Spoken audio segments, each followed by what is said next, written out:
प्यारे मसीह विश्वासियों, जय यीशु की। आइए आज के पवित्र बाइबल वचन और चिंतन में भाग लेने से पूर्व हम सर्वशक्तिमान पिता ईश्वर का धन्यवाद अदा करें, क्योंकि उनकी कृपा से ही हमें नवजीवन प्राप्त होता है। उनके द्वारा हमारे जीवन में कई प्रकार की आशीष एवं कृपाएं मिलती रहती है।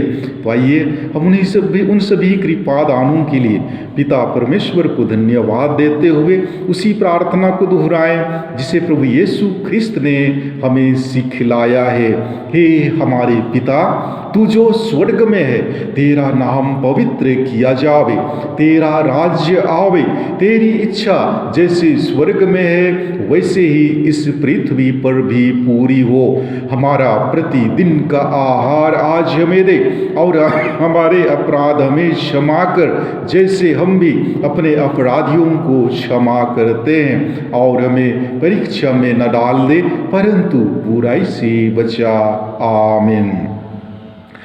हे ईश्वर, तू भूले भटके लोगों को सत्य का प्रकाश दिखाता है कि वे सन्मार्ग पर लौट आए।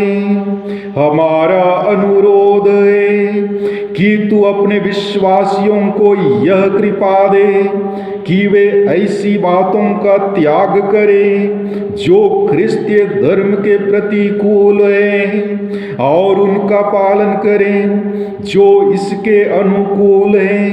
हमारे प्रभु और तेरे पुत्र यीशु ख्रिस्त के द्वारा, जो ईश्वर होकर तेरे तथा पवित्र आत्मा के साथ युगानुयुग जीते और राज्य करते हैं। आमीन।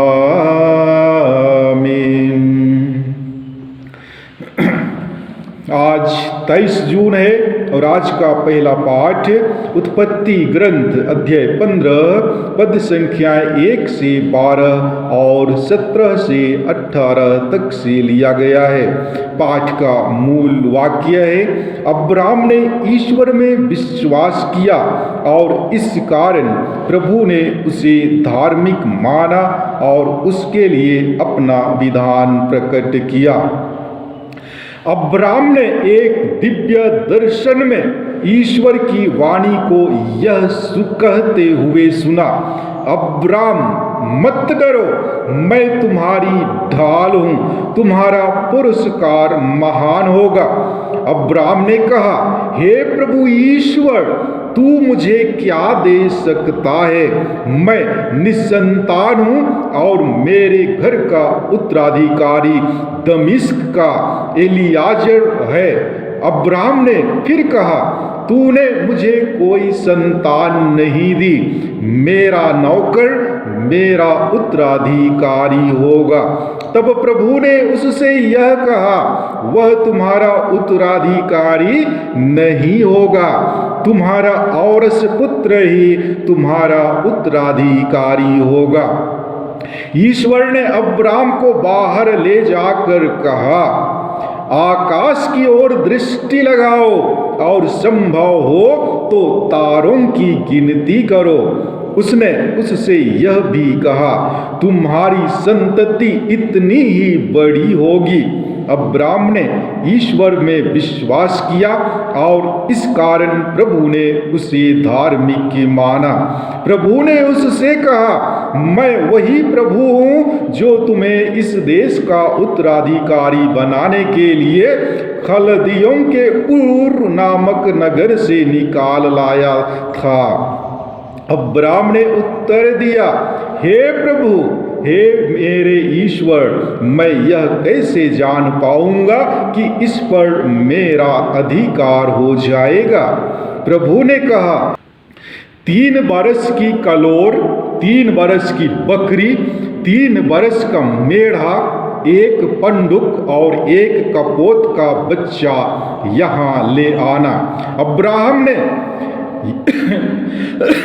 अब्राहम ये सब ले आए।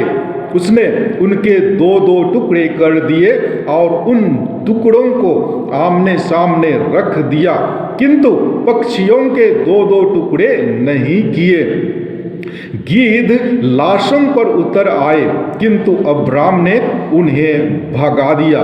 जब सूरज डूबने पर था तो अब्राम गहरी नींद में सो गया और उस पर आतंक छा गया।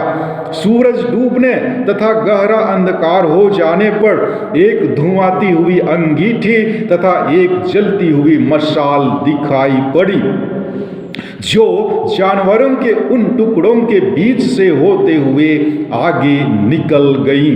उस दिन प्रभु ने यह कहकर अब्राम के लिए अपना विधान प्रकट किया, मैं मिस्र की नदी से लेकर महानदी अर्थात फरात नदी तक का यह देश तुम्हारे वंशजों को दे देता हूँ। प्रभु की वाणी। ईश्वर को धन्यवाद। और आज का पवित्र सुसमाचार संत मत्ती के अनुसार पवित्र सुसमाचार अध्याय 7 पद संख्याएं 15 से 20 तक से लिया गया है। पाठ का मुख्य वाक्य है, उनके फलों से तुम उन्हें पहचान जाओगे। यीशु ने अपने शिष्यों से यह कहा, झूठे नबियों से सावधान रहो।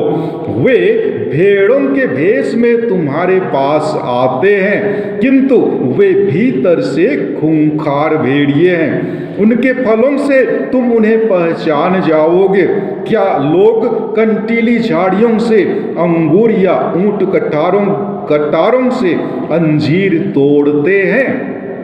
इस तरह हर अच्छा पेड़ अच्छे फल देता है और बुरा पेड़ बुरे फल देता है। अच्छा पेड़ बुरे फल नहीं दे सकता और न बुरा पेड़ अच्छा फल। जो पेड़ अच्छा फल नहीं देता वह काटा और आग में झोंक दिया जाता है। इसलिए उनके फलों से तुम उन्हें पहचान जाओगे। प्रभु का सुसमाचार। हे ख्रिस्त तेरी स्तुति हो। प्यारे भाइयों एवं बहनों, आज के जमाने में कौन कितना अच्छा है और कितना बुरा है, यह जानना बहुत मुश्किल है। हालांकि हम दूसरों को उनके आचरण से समझ सकते हैं, लेकिन कभी कभी लोग केवल दिखावा के लिए अच्छा व्यवहार करते हैं, जबकि वे भीतर से बहुत खराब व्यवहार करते हैं। इन्हीं सब कारणों के चलते हम लोगों पर जल्दी विश्वास नहीं करते हैं। आज के पहले पाठ में हमें ऐसे झूठे आदमियों से सावधान रहने का आह्वान किया गया है। इसका मतलब यह नहीं कि हम किसी पर विश्वास ना करें या वे हमसे कभी विश्वासघात नहीं करेंगे। अब्राहम अपने बुढ़ापे में भी इसी भगवान पर भरोसा करते हैं और उनके दृढ़ विश्वास के कारण उन्हें संतान भी प्राप्ति होती है। जी हाँ, आज के पहले पाठ में हमने सुना कि अब्राहम ने एक दिव्य दर्शन में ईश्वर की वाणी को यह कहते सुना, अब्राहम मत डरो, मैं तुम्हारी ढाल हूँ। प्यारे भाइयों बहनों, ईश्वर के ये वाणी हमें नबी की बुलाहट का स्मरण दिलाते हैं। अब्राहम को धर्मी घोषित किया गया है क्योंकि वह विश्वास करता है कि जो उसे असंभव लगता है वह ईश्वर के लिए संभव है। ईश्वर की वाणी को दृढ़ विश्वास के साथ स्वीकार करते हुए अब्राहम नबी के सही अर्थ को प्रकट करता है। केवल वही व्यक्ति जो ईश्वर की वाणी को दृढ़ विश्वास के साथ स्वीकार करता है, उसे ईश्वर की वाणी के रूप में दूसरों को सुना सकता है। ईश्वर अपने आप को ईमानदार के रूप में प्रकट करता है। वह अब्राहम को दी गई प्रतिज्ञा याद करता है। वह अब्राहम को इसकी याद दिलाता है और उसे आश्वासन देता है कि वह उसे पूर्णता तक पहुंचाएगा। प्यारे भाइयों बहनों, अब्राहम एक चिन्ह मांगता है। यह इसलिए नहीं है कि वह विश्वास नहीं करता है, बल्कि उसकी मांग लेखक के लिए एक मौका है कि वह विशेष भोजन द्वारा विधान की विधि को पूर्ण रूप से दर्शा सकता है। जैसे इस्राएल के शत्रु विधान के ईश्वर पर उसके विश्वास को नष्ट करना चाहते हैं, वैसे ही गीध विधान की विधि को भंग करना चाहते थे। सूर्यास्त, गहरी नींद, आतंक और गहरा अंधकार कुछ गंभीर दैवीय हस्तक्षेप की घोषणा करते हैं। मिस्र में इस्राएलियों का रहना और वहां उनका कष्ट सहना ईश्वर की प्रतिज्ञा को व्यर्थ नहीं करेगा।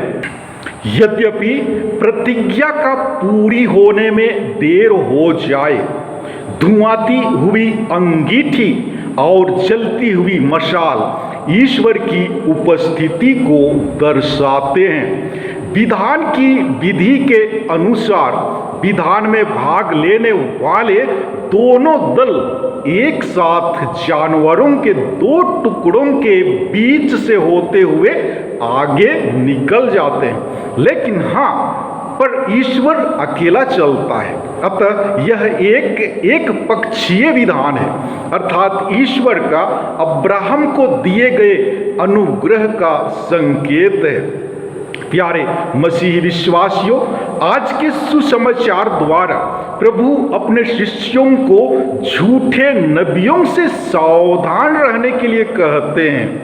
जी हाँ, झूठे नबियों से सावधान रहना हर एक विश्वासी के लिए अत्यंत आवश्यक है, क्योंकि अपना शत्रु शैतान दहाड़ते हुए सिंह की तरह विचरता है और ढूंढता रहता है कि किसे फाड़ खाए। प्यारे भाइयों एवं बहनों, फल से पेड़ की पहचान हो सकती है। ठीक उसी प्रकार कार्य के आधार पर व्यक्ति की पहचान हो सकती है। अच्छा व्यक्ति अच्छे फल उत्पन्न करता है एवं बुरा व्यक्ति बुरे फल। झूठे नबी अच्छी अच्छी बातें बोलते हैं, लेकिन उनके कार्य विपरीत होते हैं। इस तरह के लोगों का उद्देश्य सेवा नहीं बल्कि पैसा कमाना है। सच्चे लोगों का जीवन सेवा भावना से जुड़ा रहता है। उनमें स्वार्थ, लालच, ईर्ष्या, घमंड एवं क्रोध नहीं होता। प्रार्थना, त्याग, तपस्या द्वारा हम फल ला सकते हैं। हमारी पहचान यीशु से संयुक्त रहकर 100 गुना फल उत्पन्न कर सकती है। यीशु की शिक्षा का पालन कर हम अच्छा फल ला सकते हैं। यदि हमारा जीवन यीशु से जुड़ा हुआ नहीं है एवं हम उसकी आज्ञा का पालन नहीं करते हैं, तो हम सूखे पेड़ के समान हो जाएंगे एवं कोई फल उत्पन्न नहीं कर सकेंगे। हम अपने जीवन में ईमानदारी, विश्वास, प्रेम, शांति, खुशी, सेवा एवं न्याय का फल उत्पन्न कर ईश्वर के राज्य को फैलाएं। प्यारे मसीह विश्वासियों, वास्तव में सच्चे नबियों की पहचान यह है कि ईश्वरीय आत्मा से परिपूर्ण हो, पवित्र ग्रंथ और कलीसिया की परंपरा का ख्याल रखते हों, ईश्वर को प्रथम सम्मान देते हों और उसकी महिमा गाते हों। पवित्र आत्मा से परिपूर्ण व्यक्ति होने के कारण जीवन में आत्मा के फल प्रत्यक्ष दिखाई पड़ते हों, जैसे प्रेम, आनंद, मिलनसारी, सहनशीलता, दयालुता, ईमानदारी, सौम्यता और संयम इत्यादि। हम प्रत्येक ख्रिस्ती को बपतिस्मा के समय प्रभु यीशु के द्वारा राजा, नायक और नबी का पद मिला है। अब हमारा फर्ज है कि अपने आचरण एवं कर्मों द्वारा दूसरों के सामने अच्छा उदाहरण प्रस्तुत करें। इब्राहिम की तरह जिसने अपनी बुलाहट पहचान कर ईश्वर की प्रतिज्ञा पर विश्वास किया, एक सच्चे नबी बनकर हम इस दुनिया में प्रभु का राज्य स्थापित करने के लिए प्रयत्नशील रहें। हे सर्वशक्तिमान शाश्वत ईश्वर, आपसे मेरा नम्र निवेदन है कि जो भी आपके वचन को सुन रहे हैं उन्हें और उनके परिवार पर अपनी बहुमूल्य आशीष एवं कृपाओं से विभूषित कर। मेरी यह दीन प्रार्थना है उन्हीं हमारे प्रभु ख्रिस्त के द्वारा, आमीन। प्यारे भाइयों बहनों, अभी वक्त है विदा लेने का, लेकिन विदा लेने से पहले आपसे मेरा रिक्वेस्ट है, यदि आपने मेरा चैनल सब्सक्राइब नहीं किया है तो कृपया सब्सक्राइब और शेयर जरूर करें।